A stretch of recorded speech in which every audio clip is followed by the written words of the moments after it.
자, 경기 침체와 부동산 가격과의 상관관계는 어떻게 되나요? 당연히 기본적으로는 정기례 관계입니다. 그래서요, 경기가 안 좋으면 원래 집값이 떨어지는 게 많아요. 그런데 특수한 상황에서는 반대 효과가 날 때도 있다. 그래서 자, 경기 침체가 어떤 식으로 일어나느냐에 따라 달라요. 예를 들어서 경기 침체가 근원적인 경기 침체가 있죠. 너무 옛날 거는 뭐 겪어보지 않았으니까 정확히 모르더라도 적어도 제 나이 정도에서 겪어봤던 것 정도는 근본적인 경기 침체는 97년 IMF, 그 다음에 08년 글로벌 금융위기가 있다. 그랬을 때 이때 집값은 다 떨어졌습니다. 자, 그럼 IMF 위기는 어느 쪽이 근원적이었냐? IMF 같은 경우는 굉장히 무리했죠. 국가 자체가 굉장히 무리했습니다. 이거는 뭐 어느 정도 제 내피셜이겠지만 사실 그 당시에 개인 소득 1만 달러 통상적으로 돌파하기 쉽진 않았어요. 근데 이 1만 달러를 돌파하기 위해서 무리한 게 굉장히 많았죠. 자, 지금 환율이 1300 아까 거의 1430원 가까이까지 봤었는데, 그리고 평균적으로 막 1000에서 1200 정도에서 계속 흘러가고 있었죠. IMF 당시에 환율이 얼마였냐? 800원이었어요. 즉 원화 가치가 굉장히 고평가가 되었다는 소리죠. 근데 당시 우리나라가 막 지금처럼 막 삼성이 막 반도체를 개발해가지고 세계적인 데서 삼성만큼 하는 데가 별로 없고, 핸드폰 같은 경우도 막 애플이랑 막 양분할 정도로 이렇게 하는 데가 없다. 뭐 요즘에 화웨이 뭐 이런 데도 껴들고 막 그러긴 하지만 그런 데가 없다 라고 하면은 가치가 올라갈 수도 있지만, 이 당시에 우리나라는 IMF 이전에 우리나라의 성장은 박리담이었어요. 일본처럼. 그런데 문제는 환율이 저렇게 떨어져 버리니까 달러로 팔 때는 굉장히 비싸게 팔 수밖에 없죠. 예를 들어서 800원일 때, 1000원일 때를 생각해 보면요, 8000원짜리 물건을 팔 때 달러로 했을 때 요때는 10달러가 되는 거고요, 요때는 8달러가 되는 거예요. 근데 이 정도 수준의 제품을 미국에서 한 9달러 정도의 생산을 한다. 그러면 환율이 1000원이면은 불친하게 팔리는데 환율이 800원이면은 전혀 안 팔리죠. 다 이거 쓰지. 무리하게 1만 달러를 맞추려고 했다는 정황처럼 보이기도 한다. 1만 달러를 맞추려면은 800만 원이면은 10,000달러죠. 그런데 그 기존에 1000원 정도에 맞추려면은 800만 원이 아니라 1000만 원이 필요하니까. 그러니까 좀 어거지로 맞추려다가 위기를 불러온 경우도 있고요. 또 한 가지는 그러면서 외환이 급격히 빠졌는데, 이게 우리나라뿐만이 아니라 IMF 사태는 우리나라에만 터진 게 아니죠. 멕시코부터 터진 다음에 아르헨티나로 번져서 동남아로 갔다가 이게 동아시아로 와서 나중에 러시아까지 번진 게 IMF 사태 때 세계적인 사태였고, 이때가 94년, 95년, 그 다음에 우리나라 왔을 때가 97년, 그 다음에 98년 러시아까지 터졌죠. 그런 상황이에요. 그렇다는 것은 이때 전 세계적으로 경기가 침체됐고 우리나라 집값은 뚝 떨어졌죠. 왜? 유지비가 있고, 그 다음에 또 계속 올라가기 위해서는 그만큼 올라간다는 매입비가 있어야 되죠. 근데 예를 들어서 내가 회사를 경영하다가 아니면 갑자기 직업이 사라져서 버티려면요, 먹고는 살아야 되죠. 잠은 좁은 데서 잘 수 있어요.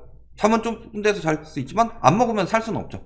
어쨌든 옷도 입어야 되고 뭐 면접이나 해가지고 직업 구하고 하려면. 그러니까 집을 팔아서 버티려고 하는데 그런 사람들이 갑자기 엄청나게 늘어나요. 그러니까 집값이 뚝 떨어진 거죠.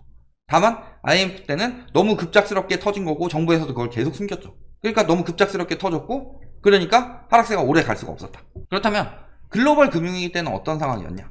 집값 거품이 심각한 상황이었죠. 그래서 집값 거품이 쌓여요. 이게 뜻하는 바가 뭐다? 거주비가 늘어난다. 매매한 사람들은 당연히 원금 플러스 이자, 원리금 갚는 양이 늘어나고, 그 다음에 전세 사는 사람들 역시 원래 집값을 올리면 전세 가격은 같이 올리죠. 그러니까 당연히 전세금 더 내줘야 되고, 월세 같은 경우도 수익률 때문에 월세 가격이 오르게 되죠. 그렇다는 것은 요거를 올라가기 때문에 당연히 그러면 비소비 지출이 늘어나죠. 비소비 지출이 늘어나는 상황에서 경기가 침체되어 있으니까 소득이 감소합니다. 그러니까 소득은 감소하고 지출은 늘어나요. 그러면은 둘 중에 하나죠.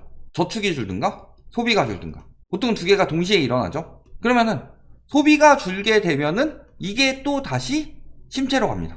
어쨌든 소비가 돌아야지 이게 통화승수로 하면서 유동성으로 늘어나는 건데, 소비가 침체되면 어떻게 돼요? 먹고 살기 팍팍하죠. 자영업자들, 기업들. 그러면 또 안 팔리면은 그만큼 또 해고를 하고, 그만큼 또 해고를 하면 돈이 없고, 돈이 없으니까 또 소비가 줄고, 이런 악순환이 돌죠. 그 다음에 저축이 준다는 건 무슨 소리예요?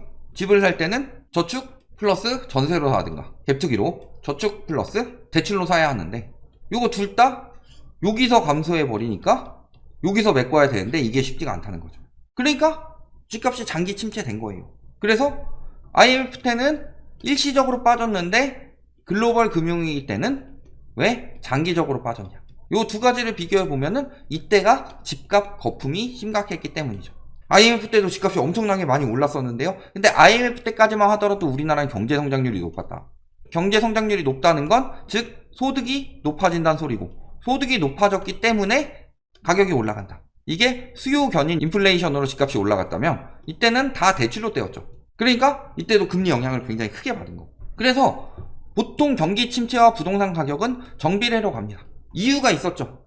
IMF 같은 경우는 가장 큰 이유는 미국의 긴축 정책으로 인해서 세계적으로 긴축 타격을 입게 되었고 이게 단기간으로 끝나는 게 아니라 94년부터 시작했는데 98년까지 갔으니까 굉장히 길게 간 거죠. 길게 경기 침체를 유도한 상황. 이게 경제적인 상황에서 금융적인 상황에서 경기 침체가 일어났기 때문에 글로벌 금융위기 역시 마찬가지로 집값 거품으로 인해서 통화 상수를 엄청나게 뛰었죠. MMS, CDS, CDO 이런 걸로 막 집값 가지고 장난질을 엄청나게 많이 쳤어요. 여기서 집값이 붕괴하면서 터지긴 했죠. 그런데 그 집값 붕괴의 시작은 역시 금리 인상에서부터 있었고 이런 부분들을 보시면요. 이 부분들은 굉장히 경제가 그 전에 부실화되어 있던 것들이 터진 거예요. 이렇게 되면은 당연히 침체가 길어지면서 부동산이 폭락을 한다. 그런데 그 정비례가 아닌 경우가 있죠. 정비례가 아닌 경우가 이번에 있었죠. 코로나. 그러면은 코로나로 인한 경기 침체는 이게 근본적이고 원론적인 경기 침체 상황이 아니라 질병으로 인해서 급작스럽게 생긴 첫 번째는 이거. 그 다음에 요거보다 더 크게 영향 준 것은 두 번째로 금리를 낮추고 유동성을 보통 푼 게 아니라 어마어마하게 풀었죠. 글로벌 금융위기 때 푼 유동성이 그 전까지 푼 유동성에 비해서 거의 한 3배, 4배 수준이에요. 근데 그 글로벌 금융위기 때 풀었던 거에 코로나는 거의 또 한 3, 4배 풀었다. 그러니까 어마어마하게 많이 풀었기 때문에 경기 침체고 뭐고 돈이 계속 쏟아져 들어오니까 그게 다 몰렸던 건데 요거는 질병으로 인해서 급작스럽게 일어난 경기 침체는 이 질병만 해결되면 되죠. 경제적 구조 문제가 아니기 때문에. 그러니까 사도 되겠다. 사람들의 심리가 요게 있는 거고 거기서 돈이 남아 도네? 그러니까 가격이 올라갔던 거죠. 근데 지금 터지고 있는 문제는 지금 터지고 있는 경기 침체 문제는 근본적이고 구조적인 문제냐 아니면 코로나처럼 일시적인 문제냐 요걸 봐야 되겠죠. 그런데 지금 터지고 있는 문제 중에서 가장 큰 건 뭐예요? 인플레이션 문제죠. 자 그러면 이 인플레이션이 근본적으로 어디서 나온 거예요? 코로나 때. 그러니까 코로나 때 경기 침체가 나서 여러 가지 다 떨어지는 것을 막기 위해서 돈을 오지게 풀었더니 코로나가 끝나니까 이게 인플레이션으로 돌아왔다. 근데 이 인플레이션엔 두 가지 종류가 있다고 그랬죠? 수요 견인 인플레이션이 있고 비용 상승 인플레이션이 있는데 요 경우에는 인플레이션이 나면서 자산 가치도 성장하는데 요 경우에는 다 대출로 뛰었기 때문에 비용 상승 인플레이션이 일어났을 때는 문제가 생긴다. 그러니까 지금 그 경기 침체가 오고 있죠. 근원적인 문제가 생긴 거예요. 경기 침체의 문제가. 그러면은 요 인플레이션이 해결이 되느냐? 안 되죠. 장기화 될 수밖에 없어요. 왜? 돈을 회수를 해야 되는데 회수가 안 되고 있죠. 미국은 그래도 꽤 많이 회수했는데도 불구하고 생각만큼 회수가 안 되고 있어요. 그러니까 근원 물가가 안 떨어지는 거죠. 그러니까 세계적으로 무슨 이야기가 나왔어요? 이번에 4월에 금통위 회의까지 땡겨놓고서 가가지고 미국 가서 회의한 내용에서 이런 의견이 나왔잖아요. 물가 목표를 2%로 잡지 말고 3%로 잡자. 왜? 인플레이션이 장기화 될 텐데 2%로 잡으면은 금리 인상을 더 해야 되는데 그때는 되면 경기 개박살나. 그러니까 우리 3%로 일단 잡아놓고 버티자. 근데 문제는 인플레이션이 심각한 상황에서 플러스 경기 침체까지 일어나고 있는 즉 지금 스태그플레이션 단계죠. 그러면은 경기 침체가 되고 있다는 거 우리나라 소득 증가가 거의 안 되고 있습니다. 여기에 지금 가계 부채로 인해서 비소비 지출 문제가 엄청나게 커졌죠. 그런 상황에서 인플레이션으로 소비 지출이 늘어나요. 그러니까 먹고 살기 빠듯하다는 거고 여기에 코로나가 해결되는 과정에서 자영업이나 혹은 무역이나 이런 기업들이 살아나야 되는데 전혀 그렇지 않고 있죠. 소비가 안 돌고 있다. 소비가 안 도는 가장 큰 이유는 가계부채 때문이죠. 물론 무역이 안 되는 건 가계부채 문제는 아니겠지만 이런 상황에서 집값이 오른다고 해서 일시적으로 막 오른다는 모습이 나온다고 해서 돼요? 그러니까 자꾸 그런 이야기 하는 거예요. 지금 우리 동네는 몇 억 올랐는데요. 이런 이야기를 댓글로도 달고 이게 뭐 방송에서 지금 이렇게 채팅으로도 쳐주시는 분들도 몇 분 있는데 잘 생각해보세요. 계속 그렇게 되면은 MB정부 때요 금리 엄청 낮추고 전세자금 대출 풀어서요 데드캣 바운스 났습니다. 서울만 볼게요. 그때는 서울 중심으로 꼈으니까 2008년 글로벌 금융위기가 9월에 터지고 나서 서울의 집값이 계속 떨어지고 있었죠. 그러다가 3월에 양도세 완화하고 뭐 이거저거 하고 하니까 어떻게 돼요? 4월부터 다시 올라가기 시작하죠. 이렇게 데드캣 바운스가 났습니다. 그때 금리도 엄청 낮춰놨어요. 글로벌 금융위기 때에 비해서. 그런데 여기 보시면 2010년 3월부터 다시 계속 떨어지기 시작하죠. 막 이렇게 중간중간 올랐다 떨어졌다 올랐다 떨어졌다 뭐 이렇게도 하는데 계속 이렇게 떨어지죠. 전반적으로 13년까지. 이런 것들 보시면은 데드캣 바운스가 날 수는 있어요. 왜냐면 올라간 게 얼만데 여태까지. 그런데 이번에는 진짜 크게 다른 이유가 뭐냐. 첫 번째는 그때처럼 금리를 내릴 수가 없다. 인플레이션 때문에. 내리더라도 막 그때처럼 급격히 내리는 게 아니라 소폭 내려가는 정도에 그칠 것이다. 그 다음에 두 번째는 뭐예요? 10년 뒤에 생산 가능 인구가 엄청 박살이 나 있을 거다.